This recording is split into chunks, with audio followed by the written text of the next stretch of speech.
감사합니다. 우리의 삶이 주님과 함께 걸어갈 수 있는 즐거움 있는 삶이 되게 해 주시고, 우리의 삶을 관찰지를 뒤돌아볼 때에 우리의 수고와 우리의 노력과 우리의 수고함으로 걸어온 발자취지만, 그래도 그 사이사이에 주님이 함께 걸어온 발자취 또한 우리가 발견하고 감사함으로 고백할 수 있는 우리들의 삶의 시간과 삶의 자리 되게 해 주시기를 원합니다. 하나님 아버지, 오늘도 주일입니다. 주님이 우리에게 약속하셨고 또 예배드리라고 하는 이 삶의 시작이 한 주의 시작이 되게 해 주시고, 또한 하나님 앞에 예배드림이 우리의 마음의 출발이 되게 해 주셔서 날마다 주님과 동행하는 우리들의 삶의 자리 될 수 있도록 축복하여 주시옵소서. 하나님 아버지, 우리의 조국 또한 불쌍히 여겨주셔서 세계 민족 가운데 지혜로운 민족, 하나님이 또 지혜와 총명함을 부어주셔서 세계 민족 가운데 쓰임받을 수 있는 민족으로 하나님이 사용하여 주시기를 원합니다. 분명히 하나님이 우리 민족을 향하는 뜻과 목적이 있을 거라고 생각을 하며, 또 하나님 우리 민족에게 부흥을 주시고 경제적인 모든 여건까지도 하나님이 축복하신 목적이 있다고 생각을 합니다. 하나님 아버지, 그 가운데 우리가 쓰임받을 수 있도록 도와주시고, 또 세계 민족 가운데 다른 또 어려운 민족들을 향해서도 베풀 수 있고 섬길 수 있는 민족으로 하나님이 사용하여 주시기를 간절히 바라옵고 합니다. 하나님 아버지, 또 영국의 또 큰 화재로 또 난민자들, 가난한 이들이 또 목숨을 잃고 슬픔 가운데 있는 이들이 있습니다. 하나님, 그들에게 그 마음을 위로하여 주시고 함께하여 주셔서 하나님 아버지, 그들이 또 삶의 자리에서 회복할 수 있도록 그 슬픔의 자리에서도 하나님의 은혜가 있게 하여 주시기를 원합니다. 하나님 아버지, 또 여러 가지 테러로 말미암아 고통당하는 이들 하나님께서 기억하여 주셔서 하나님 아버지, 그들에게도 하나님의 자리가 있게 하여 주시고, 하나님 세계 곳곳에서 정말로 그 절규함과 그 고통 가운데에 하나님이 외면하여 주시 마시고 그들과 함께 하시고 찾아가 주셔서 그들을 위로하시는 하나님, 그 민족의 주인이 되시고 그 땅의 주인 되시는 하나님이 늘 그들 속에 있기를 원합니다. 또한 그들 또한 하나님을 발견할 수 있는 삶의 자리 될 수 있도록 주님 축복하여 주시기를 원합니다.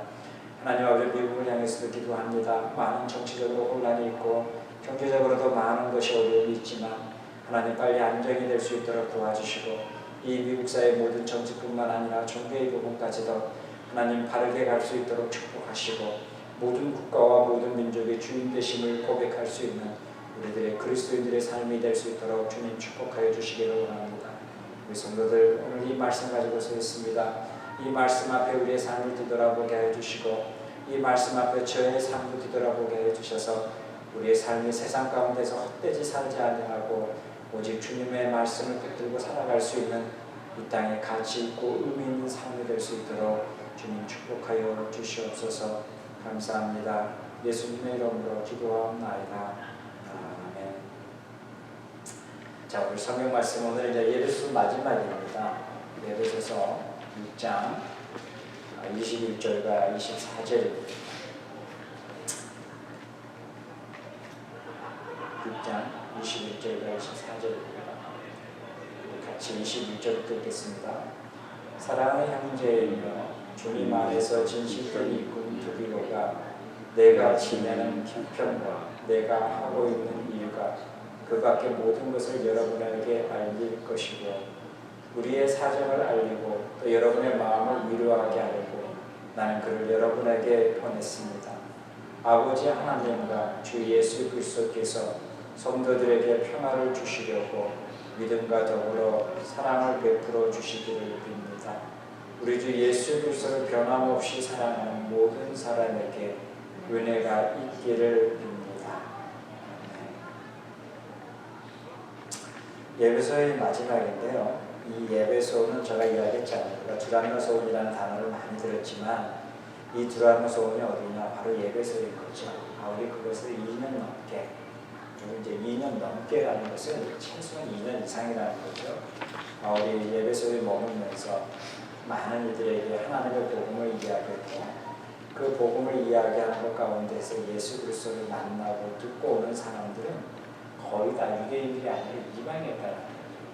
그러니까 바울의 사역 속에서 바울의 복음을 듣고 변화하고 그 다음에 바울과 함께 사역을 했던 사람들은 유대인들이 아니라 거의 다 이방인들이라는 거예요. 그 가운데 흑인도 있을 것이고 서아프리카에서 온 사람도 있고 오늘도 우리에게 보면 두리고 열심히 베드로의 바울의 편지들을 배달해주고 또 전달해주고 또 그곳의 사정들을 또 바울의 사정들을 이야기해줬던 이런 두리고도 있고요.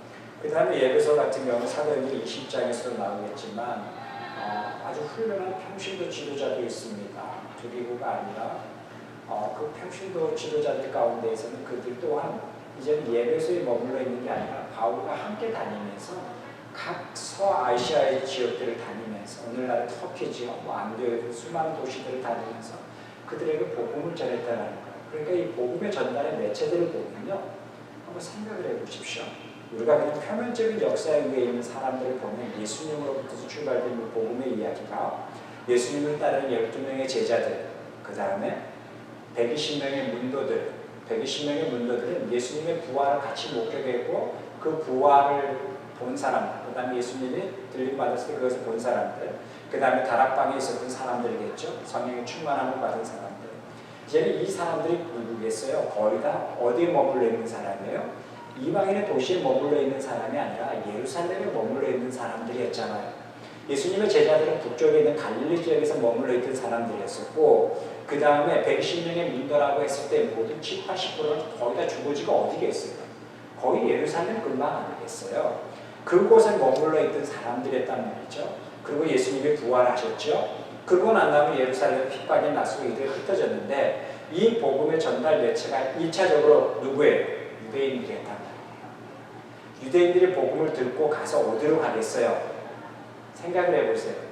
우리가 지방에 살고 있으면 우리 한국에 지방에 살고 있어서 어디 방학 때나 어디 여행을 간다라고 했을 때 여러분 어디로 주로 많이 가세요? 요즘에는 경제적인 여건이 좋으니까 다 다닐 수 있었지만 저희 때는요 친척이 있는 집으로 갔어요.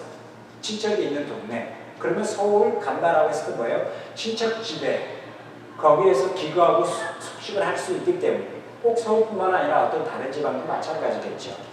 예루살렘 근교에 있었던 그 유대인들이 이제는 흩어지는데 어디로 흩어지겠어요?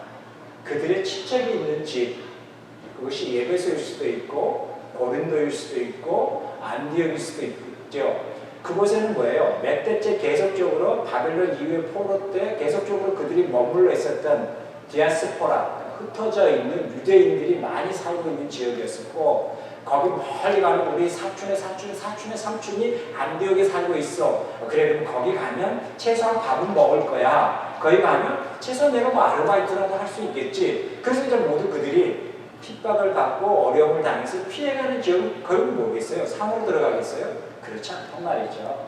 누군가가 아는 사람이 머물러 있는 도시로 들어가겠죠. 그것에서 생활하고 있는 그 모든 매체 1차들은 뭐예요? 유대인들이에요.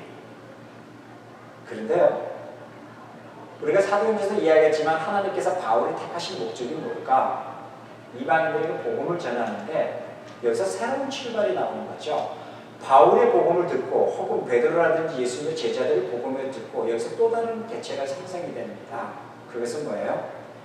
바울의 복음은 이방인들에게 전해졌었고 그리고 그 바울의 복음을 듣고 복음을 배달하고 전하고 하는 이들이 누구냐? 이방인들이었지 유대인들이 아니었다라는 겁니다. 우리는 여기서 기억해야 될 중요한 게 있어요. 복음은 예루살렘으로부터 출발되어 있는 예수 그리스도의 복음이 어느 시점에 1차가 지나고 난 다음에 2차 분기점에서는 유대인이 아니라는 거예요. 2차 분기점은 뭐예요? 모두가 다 이방인들이라는 거죠. 유기고도 있었고 두기고도 있었고 모든 사람들이 예배소에 있는 많은 평신도들 심지어 귀족들마저도 이방인들이었다라는 거죠. 이 이방인들이 복음을 전하기 시작을 하는 거예요. 그 시대를 우리는 헬라 시대라고 이야기합니다. 가장 큰 이스라엘이 나중에 크게 충돌이 일어나서 마가피의 가문이 일어나고 그 요인이 뭐냐면 예루살렘이라는 그 거룩한 하나님의 성전에다가 무엇을 하여? 헬라라는 신전, 헬라라는 성전 혹은 헬라라는 문화를 거기에 집어넣으니까 거기에 있는 제사장의 가문들이, 쉽게 이야기하면 거룩성을 추구하고 있는 제사장의 가문들이 자기들이 치욕을 받게 되기 때문에 그들에게서 반란이 일어나는데, 이때는 모든 이들이 다 사두개인이, 바리새인이, 정파를 떠나서 모두가 다 거기에 대한 분노를 느끼고 이제는 공기가 일어나는 거죠. 이것이 뭐예요? 마카비 혁명이라는 거예요. 자, 이런 시대적인 배경을 가지고 있는 거예요. 자, 이런 시대적인 배경을 가지고 있는 것 가운데에 한편으로는 바울 중심으로 해서 예배소, 고린도 수많은 이방인의 소아시아 도시에 복음을 전했고 복음을 들었던 귀족들, 그 다음에 이방인들이 이제는 뭐예요? 바울과 함께 복음을 전하는데 어디로 가겠어요? 생각을 해보세요. 이방인들이 복음을 전하는 것은 그들의 문화, 그들의 언어, 그들의 가치관, 그들의 사고와 같은 배경을 가지고 있는 이민자 그룹들에게 복음을 전하겠죠. 두기고가 태어났던 홈타운, 그들과 함께 생활했었고 그들과 함께 사고했었던 그 문화와 가치관 속에서 예루살렘에 있는 히브리의 사고, 예루살렘에 있는 예수의 복음을 그들의 언어와 문화와 가치관으로 그들이 경험했던 그 하나님 예수 그리스도를 전달하겠죠. 무엇을? 그들은 똑같은 예루살렘의 방식이 아니라, 똑같은 히브리 사고 방식이 아니라 이제는 뭐예요? 두기고의 사고 방식, 이방인의 사고 방식, 그들의 언어로, 그들의 사고로, 그들의 철학의 개념, 세계관으로 그가 경험했던 예수 그리스도의 복음을 전달하겠죠. 이제는 여기서 한번 변혁이 생기는 거죠. 그래서 복음이 이제는 구체적으로 헬라 문화권 속에서 전달이 되게 됩니다. 무엇을 해요? 그들의 언어로, 그들의 가치관, 그들의 생각, 그래서 끊임없이 그들의 방식대로, 본질이 흐트러지지 아니하는 그들의 방식대로 복음을 전하기 시작합니다. 이것이 뭐예요? 바울 이후에 예배소뿐만 아니라 수많은 이방인들이 복음을 들었던 이들이 예수 그리스도를 인격적으로 만나고 그들이 지방에 가서, 그들이 홈타운에 가서 복음을 전하기 시작한다는 것. 이것이 뭐냐? 이제는 복음이 또 다른 카라의 옷을 입기 시작한다는 것이죠. 그와 동시에 바울은요, 이 예배소에 있는 기록, 예배소의 성도들에게 바울의 복음을 전하는 목적이 뭐예요? 성경신학자들은요, AD 62년에서 65년이라고 해요. 그러면 AD 62년에서 65년은 그 로마가 굉장히 그 헬라의 문화권을 모든 것을 예루살렘 중심으로 이전하려고 하는 그 중심의 문화권이라면 굉장히 많은 분쟁이 일어나는 거죠. 우리나라 일제시대 때 일본의 모든 창시개명을 하고 그들의 사고와 철학들의 교육까지도 우리나라에 접목시키려고 하는 그런 가족에 있는 것처럼 동일한 부분인 거죠. 그와 동시에 어떤 성경 신학자들은 바울이 그때 당시에 로마의 감옥에 있었다라고 하는 사람도 있을 것이고, 어떤 성경신학자들은 로마의 감옥에 있는 것이 아니라 로마에 있는 신실한 복음을 받아들였던 사람의 누구의 집에, 귀족의 집에서 보호를 받고 있었을 것이다 라고 하는 여러 가지 견해들이 있습니다. 어쨌든 간에 전통적인 견해는 로마의 감옥에 바울이 있었을 것이다 라는 게 전통적인 견해고, 다른 역사학자들은 어쩌면 로마에 있는 신실한 귀족의 집에 숨어 있었을 것이다 라고 하는 이유도 있습니다. 어쨌든 둘 다가 뭐 중요한 이슈는 아닙니다. 어쨌든 간에 그러한 가운데 바울이 예배소에 있는 성도들에게 편지를 보내는 목적이 뭐겠어요? 목적은 하나지 않겠어요? 그들의 신앙을 더욱더 견고하게 하는 거겠죠. 왜 견고하게 할까요? 쉽게 이야기하면 견고한다는 것은 건축물의 용어인데, 어떤 성을 견고하게 한다는 건 뭐예요? 성이 무너지지 않게 하기 위해서 어떤 장마가 온다든지 비바람이 온다든지 태풍이 온다든지 그것을 흔들리지 아니하고 무너지지 않게 하기 위해서 뭐예요? 견고하게 한다는 의미라는 거죠. 우리나라도 장마철이 되면 뭐 댐이라든지 뚝이라든지 논두렁을 우리가 더 견고하게 살피잖아요. 미리. 그게 뭐예요? 우리가 예상치 못한 것이 왔을 때에 순간에 무너지는 것을 방지하기 위한 거잖아요. 또 동일한 거겠죠. 예배소에 있는 성도들의 그 신앙의 부분 속에서 그 거대한 상업의 도시 안에서 얼마나 많이 무너지겠어요. 얼마나 신앙 속에서 혼란이 일어나겠어요. 그러한 부분 속에서도 그것이 헛되지 않다라는 것을, 남들은 그것이 헛되다고 생각하고 있고, 야 너희 하나님은 어디 있느냐라고 모든 사람들이 그렇게 조롱했을 때에, 나의 신앙의 정체성에서 흔들릴 때에 바울이 결코 너희들의 신앙은 헛되지 않다라는 것을 경고하기 위해서 예배서를 썼단 말이죠. 그래서 예배서에 쓴 목적이 오늘 우리가 6장과 그 다음 1장의 마지막 부분을 같이 이야기하는 거죠. 1장에도 동일하게 이야기하는 거죠. 1장이 결국 뭐예요? 1장 2절에 보면 이렇게 이야기합니다. 우리 아버지 하나님과 주 예수 그리스도께서 알려주시는 은혜와 평화가 여러분에게 있기를 원합니다라는 거예요. 이것이 뭐예요?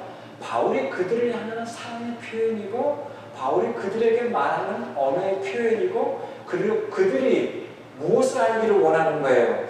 예수 그리스도께서 내려주신 은혜와 평화가 그들의 삶의 자리에 차고 넘치기를 원하는 거죠. 절망이 넘치는 게 아니라, 좌절이 넘치는 게 아니라, 내가 정말 신앙의 정체성 때문에 흔들리는 것이 나의 삶을, 모든 것을 자리 잡는 것이 아니라, 하나님 아버지께서 내려주시는 은혜와 평강이 그 마음을 더욱더 견고하게 하고 확신을 주어서, 아니야 내가 죄인이야, 나는 할 수가 없어, 나는 보잘것없으니까, 끊임없이 계속적으로 하락된 인생이 아니라 하나님의 은혜와 평강으로 다시 일어날 수 있는 하나님의 자리가 되게 하기 위한 것이 바울이 그들에게 편지를 주는 목적이죠. 그래서 바울이요 놀라운 선언을 하죠. 1장에 보면 8절에 이렇게 이야기합니다. 하나님은 우리에게 모든 지혜와 총명을 넘치게 주셨다라고 이야기합니다. 왜요? 하나님은 우리 모두에게 지혜와 총명을 넘치게 주셨다고 합니다. 목적이 있어요. 그게 뭘까요? 지혜와 총명을 넘치게 주셔서 우리가 무엇을 알게 해요? 9절에 보면 이렇게 이야기합니다. 그리스도 안에서 미리 세우신 하나님의 기뻐하신 뜻을 따라 하나님의 신비한 뜻을 우리에게 알려주셨습니다.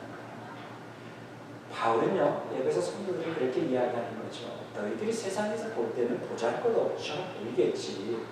화려하지 아니하고 살아가는 그 삶이, 컬러풀하지 않은 굉장히 흑백의 삶이, 어느 때는 3D로 나오고 컬러풀한 삶의 그 다이나믹한 삶의 이야기를 들을 때는 나는 뭔가 라고 하는 그런 혼란에 빠질 수도 있겠지. 그러나 잊지 마라. 하나님이 너에게 지혜와 총명을 주신 것은 하나님의 놀라운 뜻이 무엇인지, 하나님의 신비한 뜻이 무엇인지를 너희들에게 알게 하기 위해서 너희들에게 지혜와 총명을 주셨다라는 거예요. 그러면 그 뜻이 무엇이냐? 지난주 설교가 있잖아요. 예수 그리스도는 그에게 어떤 것이 크냐라는 거예요. 우리는 큰 거에 목숨을 거는 삶에 대해야 된다. 큰 것이 뭐냐? 잠시 머물러 가는 고작해봤자 인생 70, 80, 100이 되는 잠시 머물러 가는, 하나님이 이야기할 때 점도 되지 아니하는 하나님의 시간표에 봤을 때는 점이라고 말할 수 없는 잠시 머물러 가는 이것과 영혼이라는 시간 속에서 하나님의 다스림의 영역에 있는 것과 과연 우리의 삶의 목적은 어디에 있어야 되냐, 우리의 삶의 방향이 어디에 있어야 되냐. 그래서 바울은 그들에게 천국이라는 단어를 이야기하지 않고 소망이라는 단어를 사용합니다. 바울은요, 용어 선택을 굉장히 아름답게 합니다. 왜냐하면 어느 때는 고통받고 힘들어하는 이들에게는 천국이라는 표현을 다른 표현을 합니다. 어떤 금은보화라든지 그 모든 것에 대한 표현으로서의 천국을 이야기하고, 또 어떤 종의 신분을 가지고 있는 이들에게 천국은 자유함이라는 표현을 이야기합니다. 이제는 너희들이 영원한 자유를 누릴 거라고 이야기합니다. 그들에게는 천국은 어떤 거대한 금은보화, 어떤 거대한 대전당과 비교되지 아니하는, 그들이 정말 갈망하는 자유가 있기 때문에 그들에게 천국을 자유라고 표현합니다. 또 오늘 예배서에 보면은 바울이 천국이라는 표현을 이야기할 때 소망이라고 이야기를 합니다. 너희들이 둬야 될 영원한 소망. 지금 너희들이 이렇게 고통받고 힘들지만 우리가 가져야 될 영원한 마음의 소망은 여기가 아니라, 이 땅의 뿌리가 아니라 바로 우리에게 지혜를 주시고 하나님의 놀라운 비밀을 알게 하시는 그곳에 우리가 소망을 두고 가야 된다라고 했을 때 바울은 그것을 하나님의 나라, 킹덤 오브 갓, 천국이라고도 표현합니다. 그렇게 천국이라는 영어는 전통적인 유교의 개념의 언어 속에서 한 공간, 한 틀의 의미가 아니라 이것은 도무지 우리가 알 수 없는 거대한 거라는 겁니다. 그런데 이 거대한 것은 앞을 보지 못한 사람이 이쪽을 만졌을 때는 이렇게 표현할 것이고 이쪽을 만졌을 때는 이렇게 표현하겠죠. 그래서 이런 책의 우화가 있잖아요. 앞을 보지 못한 사람이 어느 날 코끼리 엉덩이를 만졌더니 그 코끼리 엉덩이를 이야기할 때 뭐라 그래요? 거대한 산이라고 그러고, 그리고 또 어떤 사람은 코끼리 엉덩이가 옆을 이렇게 앞을 못 본 사람 어떠니 이것은 거대한 강물과 바다처럼이라고 표현하고, 모든 표현들이 다르겠죠. 동일하겠죠. 우리가 아는 천국은 우리가 정말 한 부분을 경험하고 우리가 표현할 수 있는 우리들의 언어의 한계가 되겠죠. 바울은 이렇게 표현을 합니다. 소망이라고 표현하고 있고 우리가 줘야 될 그 마음의 곳, 이것을 소망이라고 이야기하는 거겠죠. 어쨌든 간에 이 모든 것을 바울이 표현하면서 마지막 오늘 우리가 읽었던 본문에 보면 24절에 이렇게 이야기합니다. 뭐라고 이야기하냐면 우리 주 예수 그리스도를 변함없이 사랑하는 모든 사람에게 은혜가 있기를 바랍니다. 어쩌면요, 바울이 예배에서 성도들에게 마지막으로 이야기하는 이 스토리는, 이 이야기는 어쩌면 우리들에게도 동일하게 이야기하는 거겠죠. 오늘의 시대 속에서 살아가는 우리들에게 바울이 끊임없이 우리들의 삶의 속에서 부닥치고 힘들어하고 좌절되고 시험에 들고 여러 가지 고통 속에 있을 때에, 그래도 바울이 성령이 존재하고 그 하나님의 말씀을 통해서 우리에게 끊임없이 말씀하면서 결국 뭐겠어요? 하나님의 놀라운 뜻은, 그것은 우리 주 예수 그리스도를 변함없이 사랑하는, 이것이 에베소 교회의 바울이 편지를 보낸 가장 궁극적인 목적인 동시에 어차피 이 시대에 살고 있는 우리들에게도 동일한 목적이겠죠. 하나님 우리에게 성령을 주시고 우리에게 모든 지혜와 청명함으로 예수 그리스도를 알게 하시고 예수 그리스도를 통해서 은혜를 누리게 하시는 그 삶의 의미는, 저는 이제 티네이저들이 이렇게 되면 이제 신학교 가야겠죠. 이게 무서운 세뇌라는 거예요. 그렇게 주시는 의미의 목적은 우리들의 삶의 자리에서 어떤 삶의 모양이든 지금과 상관없이 우리들의 삶의 자리에서 변함없이 예수 그리스도를 사랑하면서 갈 수 있는, 여러분 이것이 하나님이 우리에게 원하시는 뜻이고 목적이겠죠. 우리가 성경 공부를 하고 우리가 성경을 알아가는 목적이 뭐겠어요? 가장 궁극적인 목적은 우리들의 은사대로, 우리들의 직업대로, 우리들의 재능대로 살아가는 우리들의 삶의 자리에서 어느 때는 신앙의 정체성이 흔들리고 어느 때는 하나님은 없는 것처럼 느껴지고 어느 때는 어떤 메아리처럼 느껴지는 삶의 공간이라 할지라도 그러한 삶의 자리에서 변함없이 예수 그리스도를 사랑하면서 살아가는 이 성경이 우리에게 주는 목적이겠죠. 이것이 우리가 살아가는 이 삶 속에서 바울이 예배소를 통해 주시는 이 복음의 메시지가 지금 우리에게도 전달되어야 되는 메시지가 되어야 되는 거죠. 우리들의 삶의 자리에서 지저분하고 상하고 지저분하고 이렇게 해도 그래도 한결같이 변함없이 하나님을 사랑하고 예수 그리스도를 사랑하는 것이 우리들의 삶의 자리죠. 비록 그 자리가 추한 자리라 할지라도, 비록 그 자리가 세상의 가치가 속에서 아름답지 못한 것이라 할지라도, 그래도 변함없이 예수 그리스도를 사랑합니다. 이것이 바로 그리스도를 인격적으로 만난 사람이 가지고 있는 신앙의 고백이 되어야 되겠죠. 이게 바울의 이야기입니다.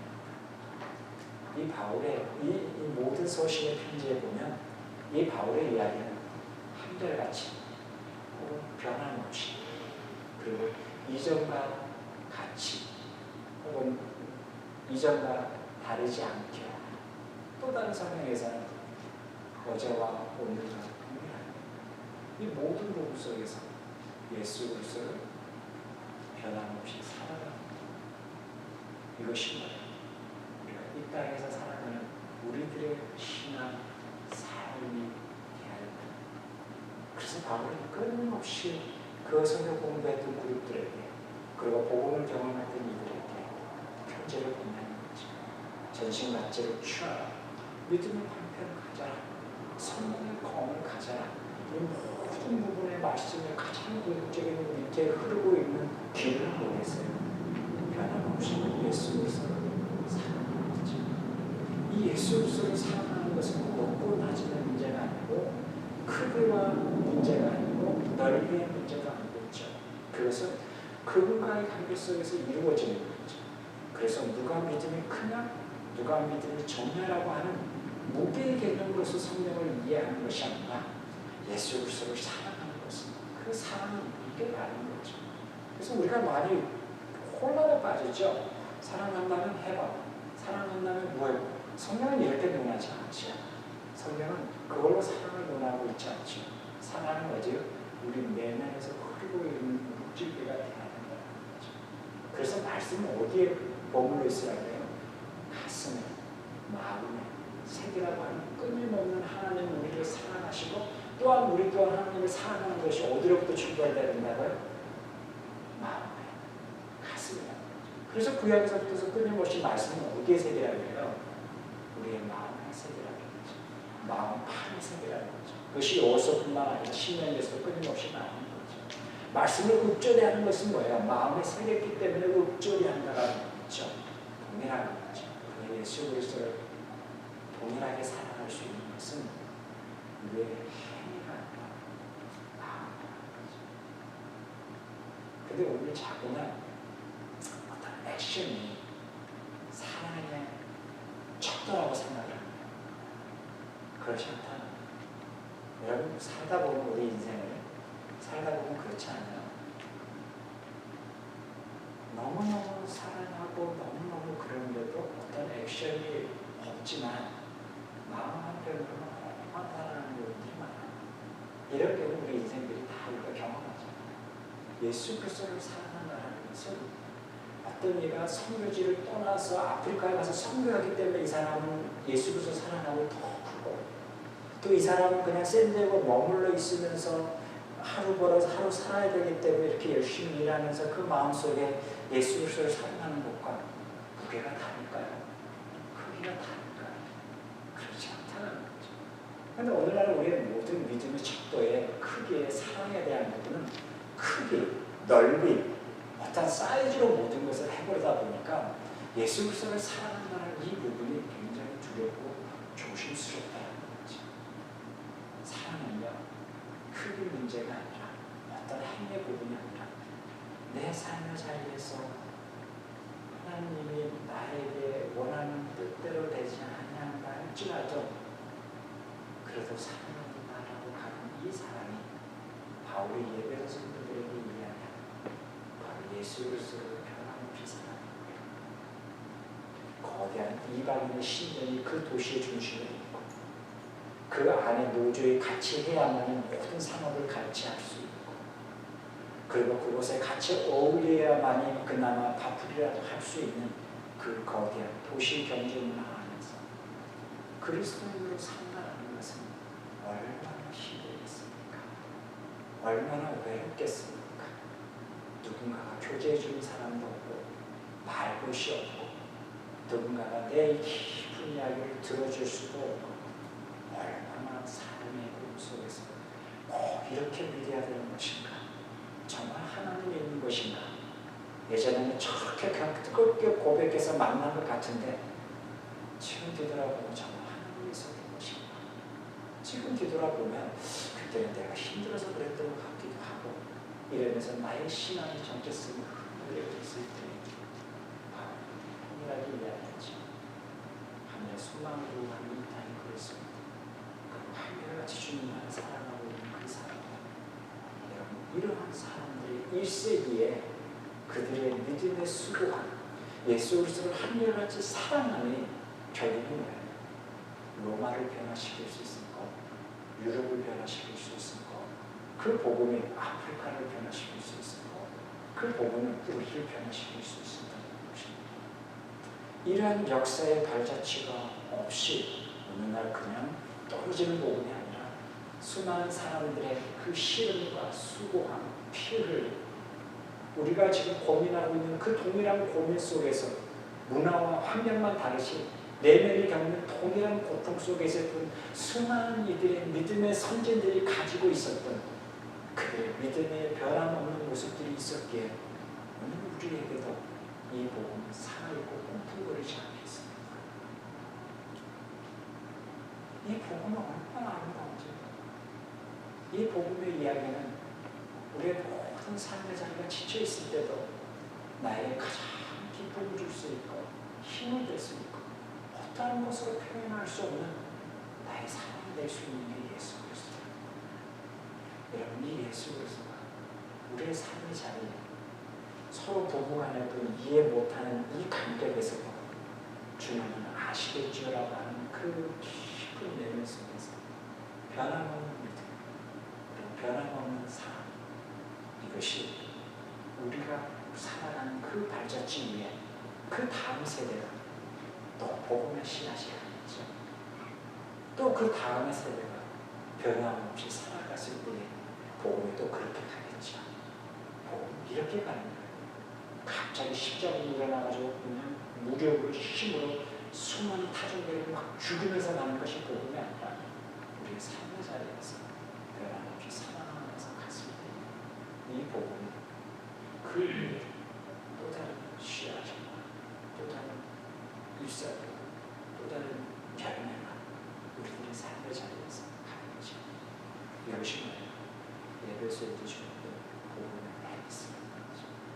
저와 여러분은 이러한 삶을 살아갑시다. 행복하게 나는 알아주지 않느라도 견고하게 이 말씀을 들으면서 더 견고하게 그러면서 변함없이 주님을 사랑합니다. 근데 설명할 수는 없는데 그래도 주님을 사랑하고 갈 수 있는 우리들의 믿음의 자리가 있습니다. 기도하겠습니다. 하나님 아버지 감사합니다. 우리들의 삶의 자리, 우리들의 생각, 우리들의 고민, 그리고 우리가 겪고 있는 모든 삶의 환경, 주님은 아시지 않겠습니까?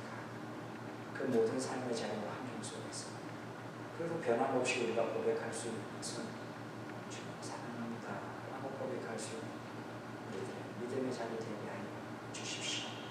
그래서 이 믿음의 자리가 한 세대 한 세대 지나갈 때마다 그 도시와 그 문화 속에서 건강한 예수 그리스도의 자리가 넓혀져 갈 수 있도록 주님 축복하여 주시기 원합니다. 감사합니다. 예수님의 이름으로 기도하옵나이다. 아멘. 우리 430장 우리 주와 같이 길 가는 것 즐거운 아닌가 1절 찬양